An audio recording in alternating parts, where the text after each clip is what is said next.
নমস্কাৰ আপোনালোকে জানে আমাৰ ইউটিউব চেনেল আল্টিমেট ক্ৰেজ এই চেনেলটোত আমি বহুত দিন ধৰি ভিডিঅ' আপলোড কৰিব পৰা নাই আমাৰ সকলোৰে কিছুমান বিশেষ অসুবিধাৰ বাবে আমি এই চেনেলটোত ভিডিঅ' আপলোড কৰিব পৰা নাই আমাৰ সকলোৰে পৰীক্ষা বা এনেকুৱা কিছুমান আমাৰ সঠিক যন্ত্ৰপাতি নাছিল বা কেমেৰা বা এনেকুৱা কিছুমান সামগ্ৰী আমাৰ তাত নাছিল কিন্তু এতিয়া আমি সকলোৱে আকৌ ভাবিছোঁ যে এই চেনেলটোত আমি আগৰ নিচিনাকৈ ভিডিঅ'বোৰ আপলোড কৰিম আপোনালোকক এটোই অনুৰোধ যে আপোনালোকে আগতে আমাক যেনেদৰে সহযোগিতা আগবঢ়াইছিল এতিয়াও আগৰ দৰে আমাক সেই সহযোগিতা আগবঢ়াব আৰু এতিয়া আমি ভাবিছোঁ যে এই চেনেলটোত কিছুমান আপোনালোকে বিচৰা ধৰণে ভিডিঅ' আমি আপলোড কৰিম তো আপোনালোকৰ বাবে আমাৰ এটাই অনুৰোধ যে আপোনালোকে কমেণ্টত গৈ আমাক জনাওক যে আপোনালোকে কেনেকুৱা ধৰণৰ ভিডিঅ' বিচাৰে আগতে আমি কমেডিৰ জৰিয়তে মেছেজ থকা এনেকুৱা কিছুমান ভিডিঅ' আপলোড কৰিছিলোঁ আপোনালোকে চাব পাৰে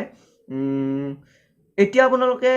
আমাক জনাওক যে আপোনালোকে কেনেকুৱা ধৰণৰ ভিডিঅ' আমাৰ পৰা বিচাৰে ইমানখিনিয়ে ধন্যবাদ